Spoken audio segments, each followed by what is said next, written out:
All I ever wanted was to have him keep watching over me. I wanted him to see me become Hokage.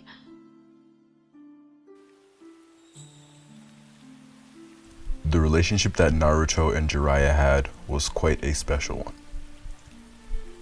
When we take into account that Naruto has spent his entire life without a father, when Jiraiya the Gallant entered Naruto's life, he, alongside the third Hokage, Kakashi, and Iruka, all played father figure type roles towards Naruto.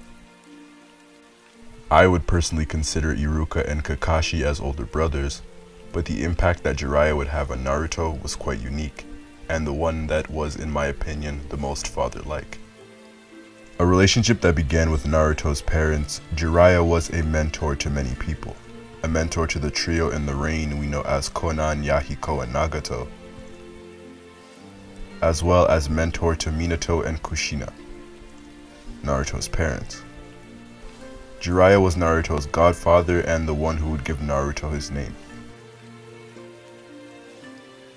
As Jiraiya and Naruto's relationship would begin in the Leaf, he would spend 2.5 years training the young shinobi, thus furthering their relationship. During this time, we would learn that the two are more connected than we would have thought, as Jiraiya mentored his father, and that Naruto and Jiraiya alike shared a unique relationship with the third Hokage, as he mentored the both of them. Naruto and Jiraiya were much alike in their purity and outlook on the world. Naruto and Jiraiya are playful, lighthearted, but could get very serious when the time asked for it. Unlike Naruto, Jiraiya was a troublemaker in his youth. Most of all, Naruto and Jiraiya share a very similar pillar of motivation. They both believe in saving those around them and never giving up. With these similarities, it's easy to see why Jiraiya would take a liking to Naruto and how they mesh together.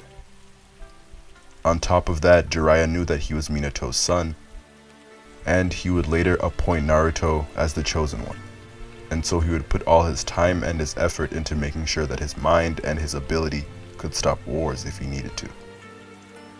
Moving on, Jiraiya took it upon himself, as he usually would, due to his specialty in stealth and gathering intel, to go to the village hidden in the rain to gather information on Pain, leader of the Akatsuki. Once he realized that Pain was in fact his former student, Nagato, he decides to engage him in battle and to end the threat of Pain before he and the Akatsuki can destroy other nations. While he put up a good fight, the 6 paths of Pain would eventually overwhelm the Sannin.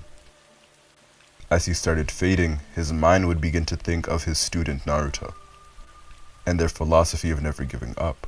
With this resolve flowing through him, Jiraiya willed his heart to beat again, in order to send Naruto very valuable information about Pain. And in his final moments, he would express the amount of love that he had for his student, that now became like his son. Jiraiya entrusted the weight of the world to Naruto. The trust that he placed in Naruto was immeasurable. He truly believed that Naruto was the prophesied pupil, and that alone willed himself to give Naruto a key in defeating Pain. To be gallant means to be heroic or to be brave. There is a reason why he is called Jiraiya the Gallant, and that is because he heroically sacrificed his body and his life for the people he cared about in the Leaf: Tsunade, Kakashi, and of course Naruto. Emotionally, Jiraiya's death was a death that hit everyone watching the show. Jiraiya had a unique presence about him. In the Naruto world riddled with snakes, filled with evil, and surrounded by death, Jiraiya was a beacon of light and a character that brought a positive nature along with him. So when he died, it was like the Naruto world got darker. When Naruto finds out about Jiraiya's death, he quickly responds with anger, as he berated Tsunade for her decisions. This is a Naruto who is hurting, and those around him were not used to him being so brash and upset. But it is understood that he is again in pain and blinded by anger. He needs time to grieve.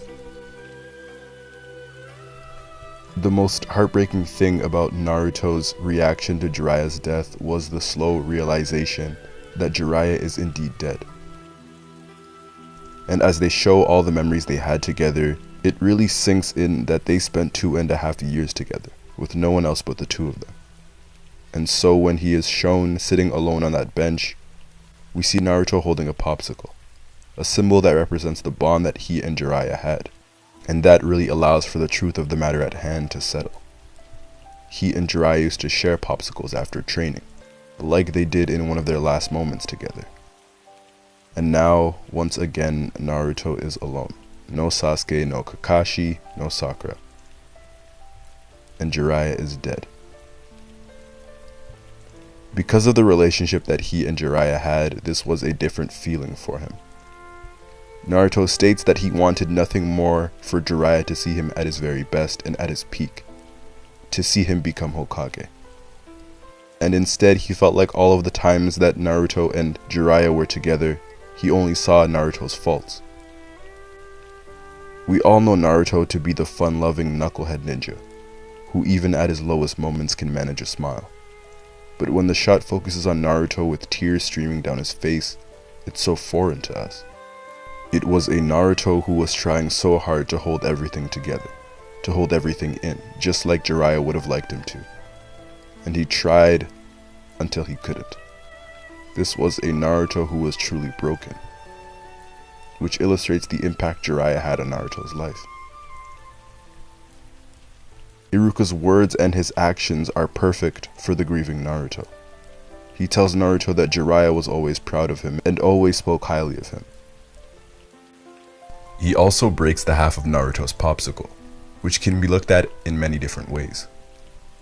I see it as Iruka stating that Jiraiya may be gone, but his half of the popsicle is replaced by the love of those around him, like Iruka himself, and also represents that he now has to live up to Jiraiya the Gallant's expectations, as Naruto is the last student of the legendary Sani. This also alludes to Jiraiya, when he gave half of his popsicle to Naruto, and Iruka demonstrates the same, again showing off that same love and that same care. This was followed by Kakashi, who later instructs Shikamaru to look after Naruto, a person who understands his pain. And the last words of Jiraiya before his death were the following. 死ぬまでに何をしたかでその価値が決まる。その失敗をチャラにするような大きな偉業を成し遂げ、立派な忍びとして死ぬ。そのはずだった。 These words represent that he intended for Naruto to be everything that he wasn't, and to do everything that he couldn't do, to save Sasuke, to save the leaf, and become Hokage. His belief in Naruto was something that even in his death was unwavering. And although sad that he wasn't able to see it, Naruto would make it up to his teacher by defeating pain and bringing peace to the village, and becoming Hokage,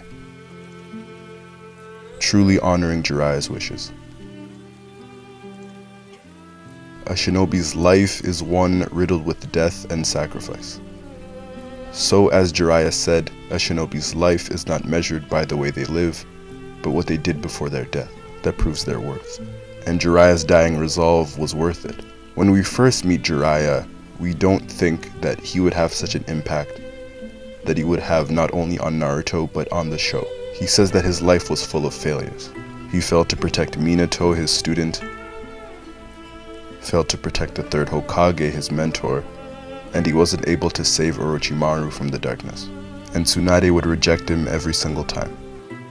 However, before his death, he did lead a revolution, like the Toad Sage foretold. Jiraiya was truly the gallant.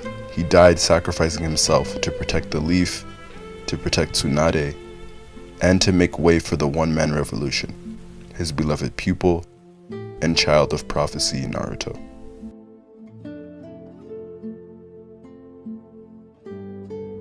It's finished. I guess this is the end of the tale of Jiraiya the Gallant. You stupid fool.